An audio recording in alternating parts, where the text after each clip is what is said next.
em 2010 tomou posse em 2011 seja qualitativamente melhor. Eu tenho dúvidas em relação a isso. Eu até pessoalmente acredito que ele seja pior. Então, o que eu concordo com o Toninho é que houve uma quebra de paradigma. Isso eu acho que é muito importante. Foi dado um aviso de que a sociedade queria mudança.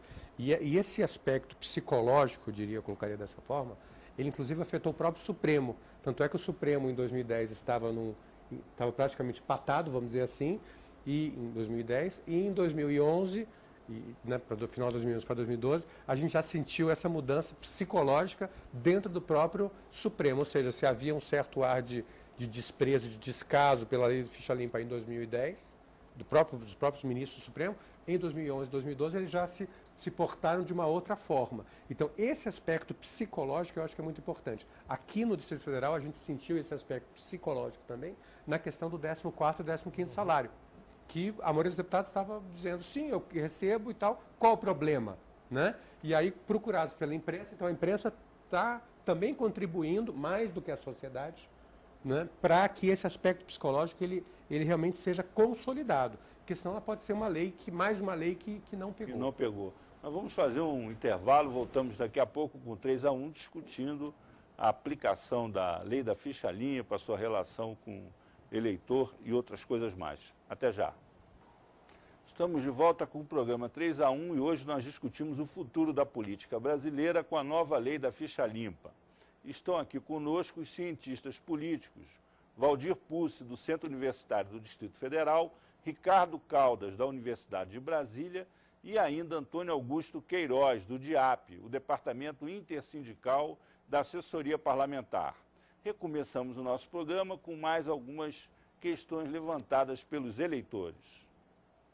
Gostaria de saber o seguinte: quem é culpado pelo voto sujo?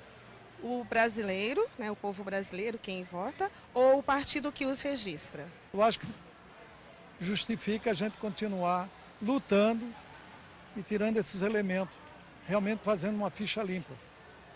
Tá? O cara, para assumir um cargo, ele tem que também passar por uma ficha limpa. Ah, vai ser nomeado assessor, vai ser nomeado diretor? Olha a ficha do elemento, para ver se realmente compensa. E aí, essa expectativa toda, você acha que ela vai ser correspondida, Toninho? Pois é, na verdade, eu acho que, do ponto de vista psicológico, do ponto de vista cultural, haverá indiscutivelmente uma mudança. Quer dizer, os partidos serão muito mais cautelosos ao indicar candidato na eleição, os eleitores prestarão mais atenção nos candidatos, até porque os adversários e a imprensa tomarão o cuidado de antecipar essa eventual candidato ficha suja, de modo que eu acho que isso vai ajudar no sentido de depurar a vida pública. Mas a lei não é perfeita, a lei tem brechas. Por exemplo, o ex-governador do Distrito Federal, José Roberto Arruda, que foi cassado por mudança de partido, não será alcançado pelo ficha limpa, salvo se houver uma nova decisão em função da gestão dele. O que trata de legislação eleitoral, a previsão não inclui esse caso de cassação por desfiliação a partido, por força da fidelidade partidária. Mas, na maioria, há pelo menos uma dezena de hipóteses em que esses candidatos se enquadram, e é amplo esse leque, e isso seguramente vai passar da vida pública. Pessoas que abusaram sexualmente e foram condenadas em função disso, terrorista, alguém que lavou dinheiro, que praticou os mais variados crimes elencados naquela lei, e isso seguramente contribui para que se acredite mais nas instituições, particularmente naquela que representa o povo brasileiro, tanto no nível municipal, estadual quanto federal. Agora, nesse caso do Arruda aí, o que houve? Foi uma barbeiragem de quem fez a denúncia, ou foi um artifício que se usou para tirar ele do poder e agora isso tem consequências eleitorais? O que houve? Na verdade, foi um jogo combinado, né? O DEM, que era o partido do Arruda, se sentindo constrangido com o fato de ter em seus quadros o único governador, naquela ocasião, com esse histórico de crimes praticados, se antecipou, como ele pediu a desfiliação do mandato, então pediu a expulsão ou a cassação desse mandato, o que o Supremo decidiu em 2007, que o mandato pertence ao partido. Quem mudar de partido ou deixar esse partido sem motivo justificado, perde o direito a continuar no exercício desse mandato. Foi isso que aconteceu, mas o Arruda será julgado pelos outros processos, e se esses processos não forem julgados até a eleição de 2014, ele poderá concorrer, na minha avaliação. E você acha que serão julgados ou não? Acho que serão julgados, seguramente. O Ministério Público está fazendo uma apuração cuidadosa, demorada, mas cuidadosa, para fundamentar adequadamente toda essa máfia que se instalou aqui no Distrito Federal e punir de forma rigorosa os responsáveis por esses desvios de conduta e de recursos públicos. Vamos pegar aqui o case, né? O Distrito Federal. Como é que você explica isso? Na capital federal a gente tem uma espécie assim de uma síntese do que acontece pelos grotões do Brasil, nos estados. Isso é sinal de que o fenômeno ele está completamente disseminado, uma espécie assim, de metástase do sistema político, ou é uma peculiaridade de Brasília? O que você acha, Ricardo? Na minha opinião, primeiro se comprova que a corrupção no Brasil não é localizada, ela é sistêmica e endêmica. E, em segundo lugar, as pessoas tinham expectativa que o DF seria diferente, o Distrito Federal daria um exemplo, seria modelo, etc., etc. E nós tivemos uma oligarquia indicada, que foi no caso do Roriz, né, que saiu e tentou até 2010 concorrer. Se ele não tivesse renunciado à campanha dele, tivesse ido até o final e tivesse sido eleito pela população, ele seria governador. Tá? O Arruda, que teve associado a ele, fez parte do grupo dele, repetiu todas as tradições clientelistas que foram trazidas por ele e, atualmente, se a gente for olhar com rigor a Câmara Distrital, etc., a gente vai ver que os atores não são essencialmente diferentes. Então, o DF simplesmente ele replica o que acontece no Brasil inteiro. Não é porque não há nenhum motivo, eu não vejo nenhum motivo consistente para a gente imaginar que a política no Distrito Federal seria de altíssimo padrão e a do resto do Brasil seria baseada na compra de votos e no clientelismo. Ela simplesmente reflete o que as práticas do Brasil inteiro. As pessoas, em geral, acham o contrário. Acham que a política aqui, fora do Brasil, as pessoas acham que a política aqui é pior do que nos seus estados. Isso é muito comum aí, quando você viaja pelo Brasil, você ouvir. Como é que é esse fenômeno? Isso é uma imagem que se construiu, é um fato... As pessoas bem informadas sabem que se você for no interior do país, nas cidades, o que se pratica hoje é mais ou menos generalizado, tá certo? É que as pessoas às vezes falam, mas lá é pior, porque elas não sabem o que está acontecendo na cidade delas, entendeu? Eu também acredito, Caldas, que seja até uma questão de percepção mesmo espacial. Se você pegar um americano, por exemplo, e perguntar a ele qual é a cidade mais corrupta dos Estados Unidos, ele vai apontar Washington, porque é uma visão do centro político. E a política, em qualquer lugar do mundo, se associa à corrupção por N motivos, culturalmente, historicamente. Então é uma questão... Plano local ou nacional? Plano local ou nacional, ou seja, Brasília incorpora essa visão de ser corrupta por esse sentido, ou mais corrupta do que os outros estados. Mas concordo plenamente com o professor Caldas, indifere em nada com o que acontece nos estados do país. É a mesma política, a mesma cultura política que, infelizmente, a gente ainda tem no Brasil. Então, vou fazer aqui um parênteses aí para a gente discutir.